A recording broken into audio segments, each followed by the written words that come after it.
Hello दोस्तों and welcome to the channel.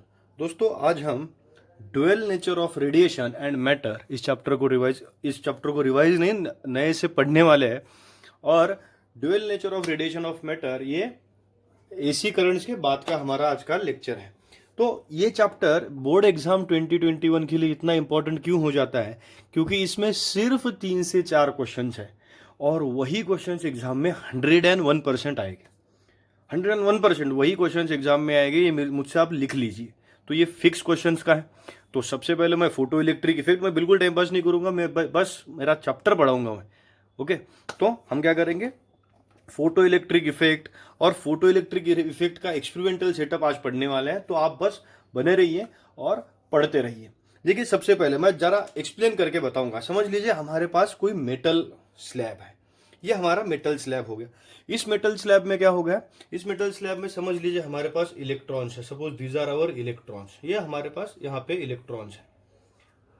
अब metal surface है। अब इस मेटल सरफेस पे क्या हो गया, इस मेटल सरफेस पे हमने इंसिडेंट कर लिए सर्टन रेडिएशंस कह लीजिए, फोटोन कह लीजिए, लाइट कह लीजिए। हमने क्या कर दिया, वो इंसिडेंट हो गया। और इंसिडेंट होने के बाद में कुछ मेटल्स द्वारा, हर्ट्ज हो गया, अल्बर्ट आइंस्टाइन हो गए, इनको एक बात पता चली कि कुछ मेटल्स ऐसे हैं, कुछ स्ट्रक्चर ऐसा है इनमें कि जो क्या करते हैं, जो इमिट करते हैं।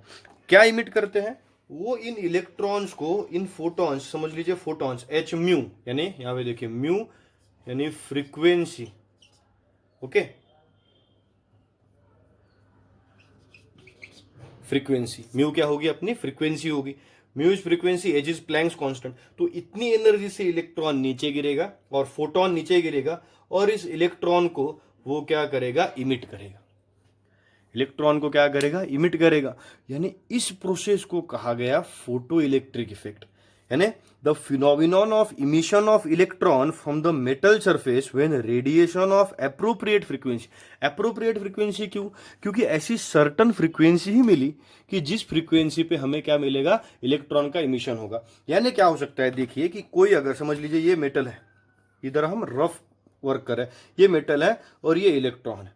अब मैंने 100 अमाउंट ऑफ एनर्जी फ्रीक्वेंसी का फोटोन इस पे डाला, फोटोन यानी रेडिएशन। ओके, इतना फोटोन यहाँ पे डाला, लेकिन ये इमिट नहीं हो रहा है, यहाँ से इमिट नहीं हो रहा है, क्योंकि इसमें समझ लो इसको एनर्जी थोड़ी ज़्यादा लगती होगी। मैंने फ्रीक्वेंसी बढ़ा दी, 110 कर दी, और 110 पे क्या हो गया, इमिशन हो गया।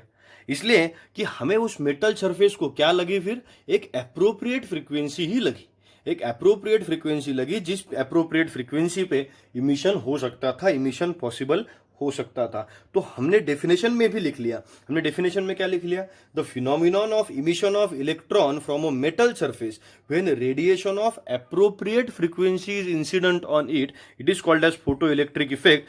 जो सरफेस ये दिखाते हैं उन्हें कहा गया फोटो सेंसिटिव सरफेसेस। और जो इलेक्ट्रॉन बेटा बाहर निकले थे, जो इलेक्ट्रॉन इमिट हुए थे, उन इलेक्ट्रॉन्स को कहा गया फोटो इलेक्ट्रॉन्स। उन इलेक्ट्रॉन्स को कौन से इलेक्ट्रॉन्स कहा गया, फोटो इलेक्ट्रॉन्स कहा गया। सो फोटो सेंसिटिव सरफेस से निकला फोटो इलेक्ट्रॉन्स, और फोटो इलेक्ट्रॉन्स निकले तो इनसे इलेक्ट्रॉन्स तो फ्लो हुए ना।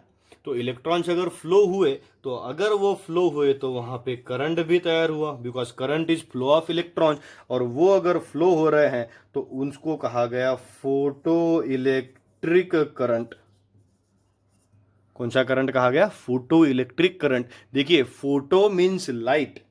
ये करंट क्यों तैयार हुआ था, क्योंकि लाइट उस पे इंसिडेंट हुआ था। लाइट यानी क्या, फोटोन, फोटोन इंसिडेंट हुआ और वहां से इलेक्ट्रॉन क्या हो गया, इमिट हो गया। तो इस प्रोसेस को फोटो इलेक्ट्रिक इफेक्ट कहा गया। 2-3 साइंटिस्ट थे कि जिन्होंने मेजोरिटीली इसमें काम किया था। वो थे आइंस्टाइन, हर्ट्ज, गाइगर, मार्सडिन। ऐसे एक्सपेरिमेंटल साइंटिस्ट बहुत थे जिन्होंने ऐसा काम किया था। बेटा डेफिनेशन एग्जाम में कंफर्म 101% आएगी। ओके, तो और 2-3 डेफिनेशंस मैं बताने वाला हूँ, और 2-3 डेफिनेशंस पढ़ाऊंगा। यानी आज का मेरा लेक्चर और कल का लेक्चर, ये आपके एग्जाम में कंफर्म आने वाले क्वेश्चन है, आप समझ लीजिए। ओके, तो पहली डेफिनेशन मैंने क्या बताई, फोटो इलेक्ट्रिक इफेक्ट। क्या डेफिनेशन बनी? The phenomenon of emission of electrons from a metal surface when radiation of appropriate frequency is incident on it, it is known as photoelectric effect. जो surface emit करेगा, जो surface emit करेगा उसे कौन सा surface कहा गया? Photo sensitive surface. जो इलेक्ट्रॉन्स इमिट होंगे उस इमिट इलेक्ट्रॉन्स को, उन इलेक्ट्रॉन को क्या कहा गया? Photo electrons. जो करंट होगा उसे क्या कहा गया? Photo electric current. अब इस एप्रोप्रिएट फ्रीक्वेंसी के बारे में थोड़ी सी बात करते हैं। यानी देखिए यहां पे हमने क्या कहा था कि बेटा 100 फ्रीक्वेंसी पे ये इसका इमिशन हुआ नहीं, और 100 पे इसका इमिशन हुआ नहीं, लेकिन 110 पे हो गया। यानी हर एक मेटल की एक फ्रीक्वेंसी फिक्स है जिसके नीचे वो इमिशन ऑफ इलेक्ट्रॉन नहीं करेगा, जिसके ऊपर ही उसका इमिशन ऑफ इलेक्ट्रॉन होगा। ऐसा हम कह सकते हैं। ओके बेटा, ऐसा हम कह सकते हैं कि जिसके नीचे इमिशन ऑफ इलेक्ट्रॉन तो होगा ही नहीं, जिसके ऊपर ही हमेशा इमिशन ऑफ इलेक्ट्रॉन होता रहेगा, तो उस फ्रीक्वेंसी को कहा जाता है थ्रेशहोल्ड फ्रीक्वेंसी। ये इंपॉर्टेंट है, वो डिफिनेशन हम लिखेंगे अब। उस फ्रीक्वेंसी को क्या कहा गया?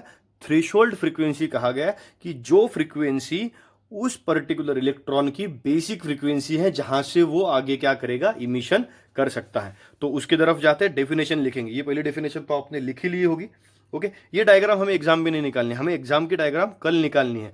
कल का हमारा जो डायग्राम है वो सबसे इंपॉर्टेंट डायग्राम उसका रहेगा। तो सबसे पहले हम थ्रेशोल्ड वेवलेंथ और थ्रेशोल्ड फ्रीक्वेंसी और 2-3 बेसिक डेफिनेशंस कर लेते हैं, फिर हम कल उसको क्लियर कर लेंगे।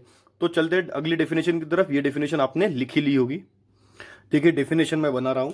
थ्रेशोल्ड फ्रीक्वेंसी क्या कहा गया? थ्रेशोल्ड यानी बेस होता है बेटा, कि यहां से ऊपर ही हमारा इमिशन होगा। The minimum frequency of incident light at which photoelectrons are emitted by metal surface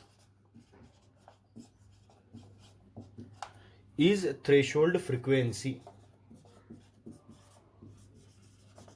इसका मतलब क्या होता है कि अगर समझ लीजिए हमारी ये मेटल स्लैब है, ये हमारी मेटल स्लैब है और इससे हमें इमिशन करना है, तो ये जो इंसिडेंट फोटोन है और इंसिडेंट लाइट है, इसकी फ्रीक्वेंसी थ्रेशोल्ड फ्रीक्वेंसी यानी म्यू जीरो क्या इंडिकेट होता है? Mu zero is threshold frequency. Threshold frequency यानी incident frequency must be greater than that of threshold frequency. Threshold frequency से अगर ज्यादा हुआ तो ही आपको इमिशन देखने को मिलेगा, otherwise emission of electron is not possible in terms of this particular photo electric effect. अब इलेक्ट्रॉन इमिट क्यों होता है, ये भी सवाल है। तो ये समझ लीजिए हमारे टेक्स्ट बुक में सवाल नहीं है, लेकिन ये हमें तो सवाल बन सकता है कि इलेक्ट्रॉन इमिट क्यों होता है। क्यों होता है बेटा? कि अगर मेटल स्लैब में कोई इलेक्ट्रॉन है और बाहर की रेडिएशन अंदर आ रही है, तो इसकी पोजीशन को वो डैमेज कर लेता है, उसकी पोजीशन को वो डैमेज करता है। और ऐसे बहुत कम फोटो सेंसिटिव मटेरियल्स होते हैं, फोटो सेंसिटिव सरफेसेस होते हैं, जिनमें जैसे पोटेशियम हो गया, सोडियम हो गया, लिथियम हो गया, सीजियम हो गया, तो उनमें वो जो इलेक्ट्रॉन है वो फ्री होता है, कह लीजिए फ्री होता है या सेंसिटिव होता है, तो वो इस लाइट के द्वारा क्या हो जाता है? इमिट हो जाता है। तो उसके लिए एक मिनिमम फ्रीक्वेंसी। बेटा एक और टर्म है जो आपके दिमाग में आ सकती है। ओके, जैसे थ्रेशोल्ड फ्रीक्वेंसी है वैसी एनर्जी भी होगी ना, कुछ उस फ्रीक्वेंसी के साथ में एनर्जी भी जुड़ी होगी। तो एक और डेफिनेशन कहा जाता है फोटो इलेक्ट्रिक वर्क फंक्शन। देखिए डेफिनेशन क्या है, ये आइंस्टाइन ने बनाया था, फोटो इलेक्ट्रिक वर्क फंक्शन। कितने अच्छे से डेफिनेशन उन्होंने बनाई। उन्होंने क्या कहा? जैसी मिनिमम फ्रीक्वेंसी वैसी डेफिनेशन हम देंगे, the minimum energy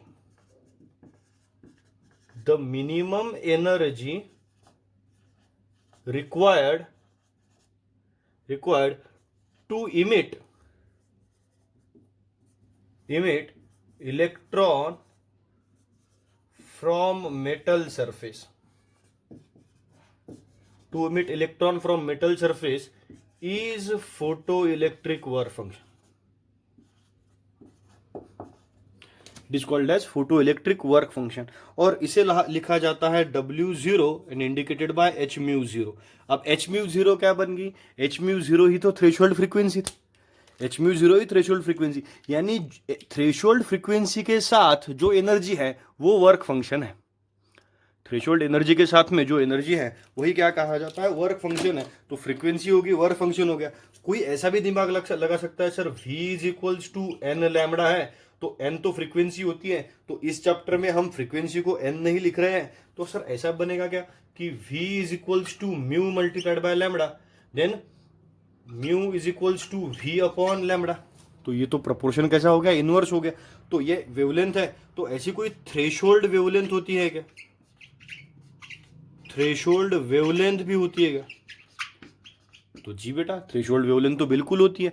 threshold wavelength जैसी ये मिनिमम फ्रीक्वेंसी वैसे है मैक्सिमम वेवलेंथ। मैक्सिमम क्यों, क्योंकि frequency and wavelength are inversely proportional. जब फ्रीक्वेंसी मिनिमम होगी तो वेवलेंथ कैसी होगी, मैक्सिमम होगी।